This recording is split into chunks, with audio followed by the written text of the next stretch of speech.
সরকারকে সমর্থন করা উচিত। সেই সব লবিস্ট ফার্ম কি করেছে, কতটুকু সফল হয়েছে জানি না।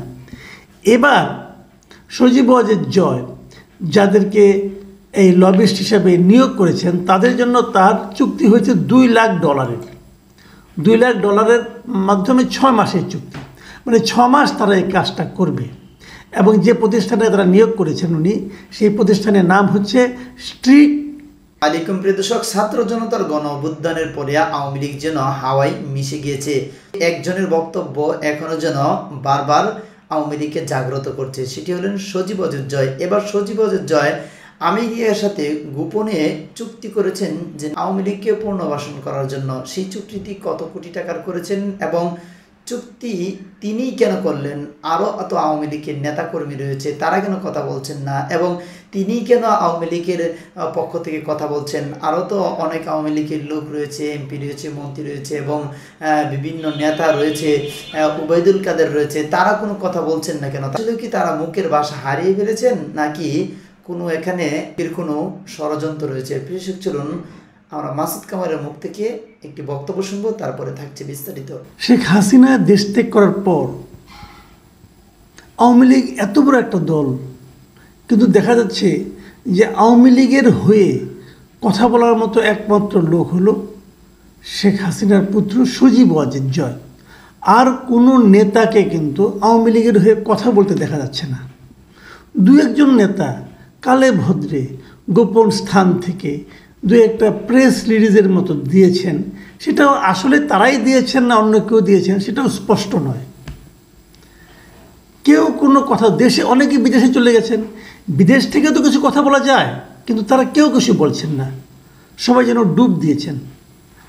এবং দলকে টিকিয়ে রাখার জন্য যে চেষ্টা করার প্রসঙ্গটা আসছে, সেখানেও কিন্তু সক্রিয় দেখা যাচ্ছে এই জয়কেই।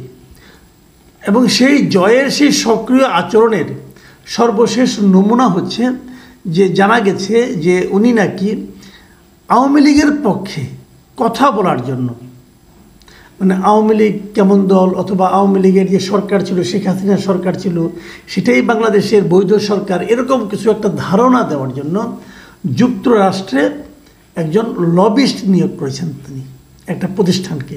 যুক্তরাষ্ট্রে এরকম অনেক লবিস্ট ফার্ম আছে, তাদেরকে নিয়ে এই ফার্মগুলোর কাজ হলো বিভিন্ন ব্যক্তিকে নানাভাবে প্রভাবিত করা, একটা তথ্য দিয়ে প্রভাবিত করা।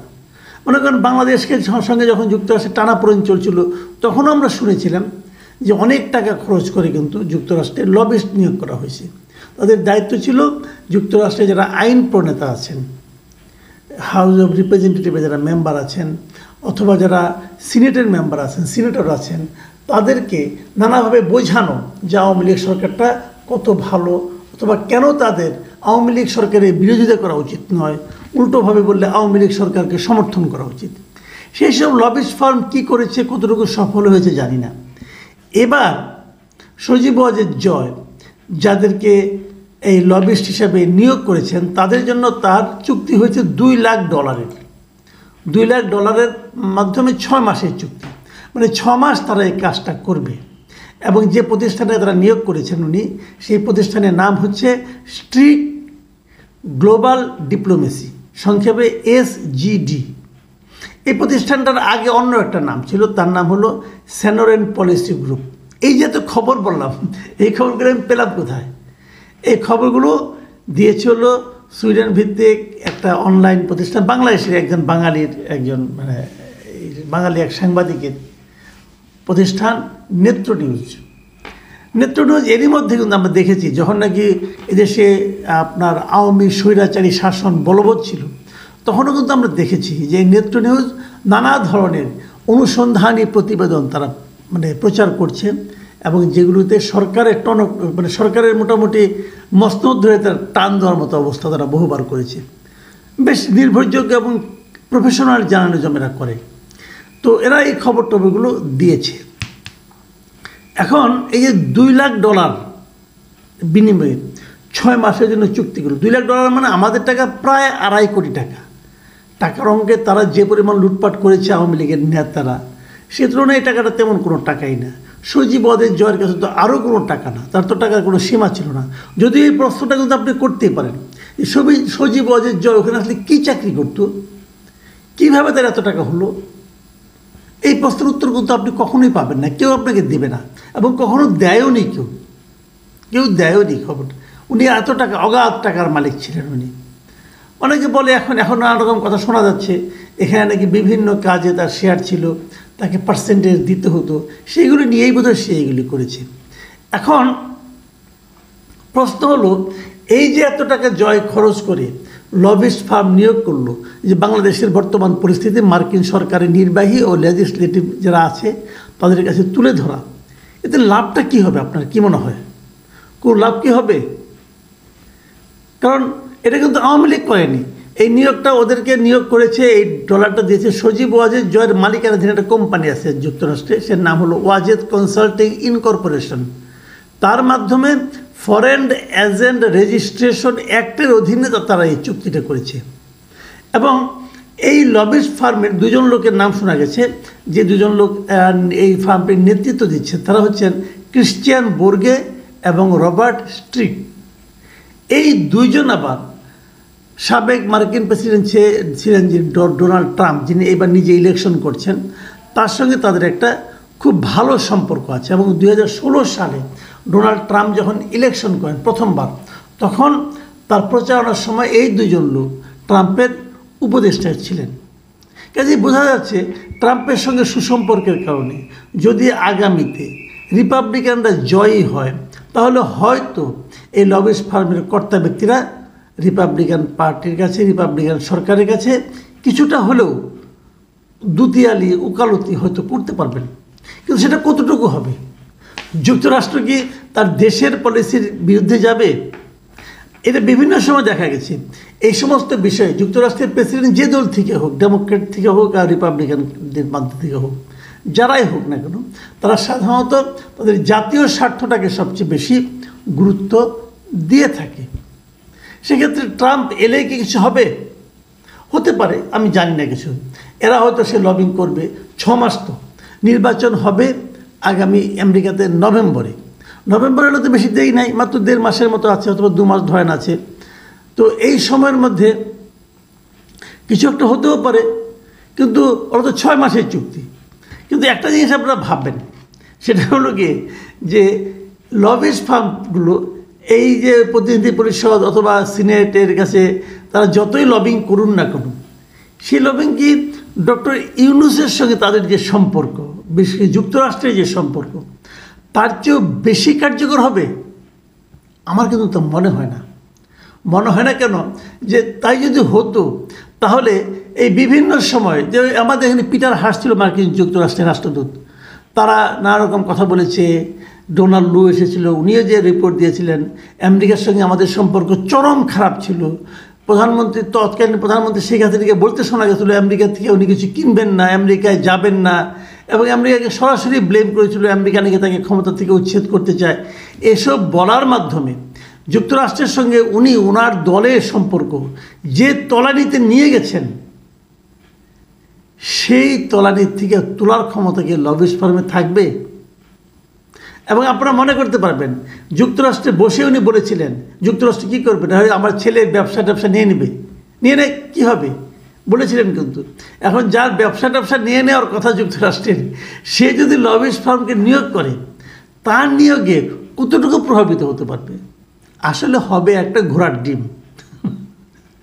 মানে 2 লাখ টাকা দিয়ে, $2 লাখ দিয়ে, $2 লাখ দিয়ে সজীব ওয়াজেদ জয় একটা ঘোড়ার ডিম কিনেছে। এটা হলো আমার ধারণা আর কি। তা নাহলে এত সহজ না রে ভাই। আর এই লোকটার মেধা নিয়ে আমার এটা নিয়ে একটু সন্দেহ মনে হয় ধীরে ধীরে বাড়তেছে, যে এই লোকটার এই বুদ্ধি। আমি আরেকটা জিনিস বুঝি না, যে কথাটা আমি বলছিলাম আর কি, শুরুতে যেটা বলছিলাম, এত বড় একটা দল না, তারা তাদের এত টাকা যারা কামাই করছে, এক একজন হাজার কোটি টাকার মালিক, তারা কেন কোনো ভূমিকা রাখছে না? তারা কেন নিজেদেরকে জনগণ থেকে বিচ্ছিন্ন করে রাখছে? তারা তো বলতে পারতো, তারাও তো লবিস্ট নিয়োগ করতো, আরও শক্তিশালী কোনো লবিস্ট নিয়োগ করতো। এরকম ভাঙাচোরা লবিস্ট দিয়ে কী হবে? যাই হোক, আমরা বরং দেখি কী হয়। তবে আমার মনে হয় না এই টাকাটা আসলে পানিতেই যাবে, আর কোনো কাজে লাগবে না। বরঞ্চ এই টাকাটা দেশে পাঠিয়ে দিলে পরে দেশে গরিব মানুষের কিছু উপকার হতো। যাই হোক, সেটাই বা উনি কীভাবে পাঠাবেন? পাঠালে তো ওনাকে হয়তো হুন্ডি করে পাঠাতে হবে।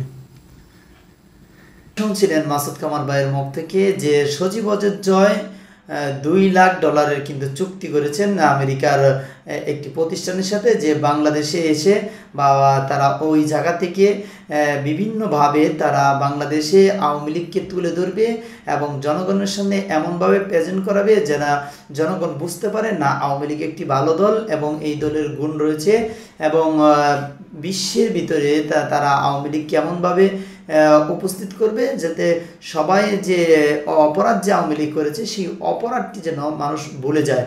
এজন্য কিন্তু তাদেরকে নিয়োগ দেওয়া হয়েছে। তবে আমি এখানে যেটি বলবো, আওয়ামী লীগের বিভিন্ন এমপি মন্ত্রী এবং বড় বড় যারা পদে রয়েছেন তাদের মুখ বন্ধ।